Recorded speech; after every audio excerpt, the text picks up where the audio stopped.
ഹൗസിന്റെ ഏറ്റവും പ്രധാനപ്പെട്ട ചെയർമാൻ നമ്മുടെ നാട്ടിലെത്തിയിരിക്കുകയാണ്. വെരി ഹാപ്പി ടു ഞങ്ങൾ ഈ കാര്യത്തിൽ വളരെ സന്തോഷമുണ്ട്. അപ്പോൾ ഇതിനകത്ത് ഞാനിന്നിപ്പോ രാവിലെ എന്റെ കയ്യിൽ തന്നതിന് ഞാനതൊന്ന് വായിച്ചു നോക്കിയതാണ്. ഇതിനകത്ത് കറക്റ്റായിട്ട് എഴുതിയിട്ടുണ്ട്. Doctor HR Rahman extend my best wishes to the Kerala State Committee for their outstanding work in human rights. ആ ഒറ്റ വാചകത്തിൽ തന്നെ നമ്മളെ നന്നായി അദ്ദേഹം അംഗീകരിച്ചു. ആ ഒറ്റ വാചകം എന്ന് പറയുന്നതിനകത്ത് എല്ലാം അടങ്ങിയിട്ടുണ്ട്. നമ്മളെ മുഴുവനായി അംഗീകരിച്ചിരിക്കുന്നു. നമ്മുടെ പ്രവർത്തനങ്ങളെ, നമ്മുടെ വർക്ക്, നമ്മുടെ പ്രവർത്തനങ്ങളെ, നമ്മുടെ കാഴ്ചപ്പാടുകളെ മുഴുവൻ മനുഷ്യാവകാശങ്ങളുമായി ചേർന്ന് നിൽക്കുന്നതാണ് എന്ന രീതിയിൽ അദ്ദേഹം ഒരു വാചകത്തിൽ നമ്മളെ യുക്തകണ്ഠം പ്രശംസിച്ചിട്ടുണ്ട്. അതിന്റെ കീനോട്ട്സ് ആയിട്ട് പല കാര്യങ്ങളും അദ്ദേഹം പറയുന്നു. അദ്ദേഹം remains committed to defending and protecting human dignity. Human dignity എന്ന വാക്കാണ് ഏറ്റവും പ്രധാനമായിട്ട് ഉപയോഗിച്ചിരിക്കുന്നത്. എന്താണ് ഹ്യൂമൻ ഡിഗ്നിറ്റി എന്ന് ഇന്നത്തെ മാതൃഭൂമി പത്രത്തിന്റെ സപ്ലിമെന്റിൽ ഗാസയെ കുറിച്ച് കുറെ കാര്യങ്ങൾ പറഞ്ഞിട്ടുണ്ട്. ആ ഗാസയുടെ കാര്യത്തിൽ പറയുമ്പോൾ ആ ഹ്യൂമൻ ഡിഗ്നിറ്റി എന്താണെന്ന് ഒരു കുട്ടി സംസാരിച്ചുകൊണ്ടിരിക്കുന്നത്, ഞാൻ 23 പേർ ഉള്ള ഒരു കുടുംബത്തിലെ അംഗമായിരുന്നു. ഇസ്രയേൽ എന്ന രാജ്യം ഞങ്ങൾ ആക്രമിച്ച് ഞങ്ങളുടെ ഇരിക്കുന്ന സ്ഥലം നഷ്ടപ്പെടുത്തി കഴിയുമ്പോൾ 22 പേരും മരണപ്പെട്ടു. ഞാൻ ആ ശവശരീരങ്ങൾ, ആ മൃതദേഹങ്ങൾ കയ്യിലേക്ക് പോകുമ്പോൾ അവിടുത്തെ ഒരു പൂച്ച ഒരു കഷ്ണം കരിഞ്ഞ ഇറച്ചിയുമായി പോകുന്നത് കണ്ടു. അതെന്റെ വാപ്പായുടേതാണോ, എന്റെ ഉമ്മായുടേതാണോ, എന്റെ സഹോദരിയുടേതാണോ എന്നെനിക്ക് നിശ്ചയമില്ല എന്നാണ് ആ കുട്ടി പറയുന്നത്. ഇന്നത്തെ മാധവി പത്രത്തിന്റെ സപ്ലിമെന്റ് വായിച്ചാൽ നിങ്ങൾക്ക് ബോധ്യപ്പെടും.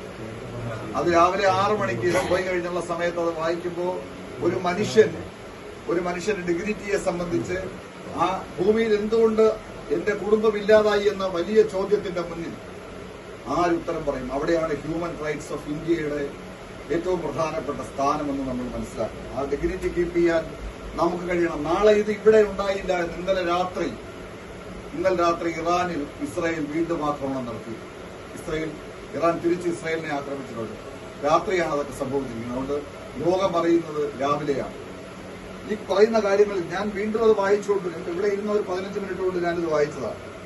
Human dignity, promoting universal human rights and fostering peace and understanding. Peace and understanding എന്നുള്ള വാക്കിന് വലിയ പ്രാധാന്യമുണ്ട്. ആരാണ് പീസ് തരേണ്ടത്? പീസ് തരേണ്ടവർ തന്നെയാണ് ഈ മനുഷ്യന്റെ ഡിഗ്നിറ്റി ഇല്ലാതാക്കുന്നത്. അവിടെയാണ് ഹ്യൂമൻ റൈറ്റ്സ് ഓഫ് ഇന്ത്യ. അദ്ദേഹം നമ്മളെ കാശ്മീർ, അശാന്തമായ കാശ്മീരിൽ നിന്നാണ് നമ്മുടെ നാട്ടിലേക്ക് വന്നിരിക്കുന്നത്. ശാന്തമായ ഈ ഭൂമിയിലൂടെ അദ്ദേഹം എത്തിയിരിക്കുകയാണ്. ഞങ്ങളുടെ നാട് കാശ്മീരിനെ കാണുകയാണ്. കാശ്മീരിന്റെ കരച്ചിൽ കേൾക്കുകയാണ്. ഇന്നല്ലെങ്കിൽ നാളെ കാശ്മീർ പീസാകുമെന്ന് തന്നെയാണ് ഞങ്ങൾ കരുതുന്നത്. ഇതിനുവേണ്ടി ഞങ്ങൾ എല്ലാ വെള്ളിയാഴ്ചകളിലും ഞങ്ങൾ പ്രാർത്ഥിക്കുന്നു. ഞങ്ങളുടെ ഇമാമുമാർ ഞങ്ങളുടെ കുതുബ പ്രസംഗത്തിൽ ഇതൊക്കെ പറഞ്ഞുകൊണ്ടിരിക്കുന്നു. ഞങ്ങൾ ഹൃദയം പൊട്ടി ആമീൻ പറയുന്നു.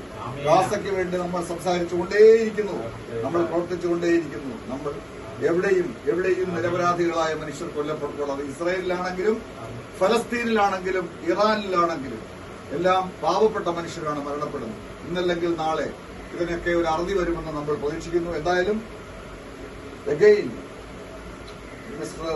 Dr. HR Rahman, we are very proud to see our State Committee office. Thank you very much. നമ്മളുടെ ഇന്നത്തെ കാര്യം വളരെ മനോഹരമായി ചെയർമാന്റെ ഓഫീസിൽ തന്നെ നമ്മളുടെ ഡോക്ടർ സാർ കേരളത്തിന്റെ അഭിമാനം എന്ന് പറയാം. അത് എന്നിരുന്നാലും ഒരു അധ്യക്ഷനുള്ള രീതിയിൽ എനിക്ക് വളരെ സന്തോഷമുണ്ട്. അദ്ദേഹത്തിന് പറഞ്ഞ ഭാഷ പിടികിട്ടിയില്ല. ട്രാൻസ്ലേഷൻ ചെയ്യാൻ ഇവിടെ നമുക്ക് സെക്രട്ടറി ഉണ്ട്. ഇപ്പം പറഞ്ഞതൊക്കെ അദ്ദേഹം ലേണിംഗിൽ തന്നെ അദ്ദേഹം ട്രാൻസ്ലേറ്റ് ചെയ്തിട്ടുണ്ട്. നല്ല നമുക്ക് അഭിമാനം തരുന്ന രീതിയിൽ തന്നെ ഹ്യൂമൻ റൈറ്റ്സിന്റെ റഹ്മാൻ സാറിന്റെ ഒരു ലേഖനം നാം ഇന്ന് കേരളത്തിൽ മാത്രമല്ല, ഇത് തമിഴ്നാട്ടിലും പല സ്റ്റേറ്റിലെയും ഞാൻ അയച്ചു കൊടുക്കാൻ വേണ്ടി ഒരുപാട് പ്രിന്റുകൾ ഇട്ട് വെച്ചിരിക്കുകയാണ്. അതെല്ലാം എല്ലായിടത്തും എത്തുന്നതാണ്. അപ്പൊ അതിന്റെ ഒരു മെസ്സേജ് ഏതായാലും തോറ്റിട്ടില്ല.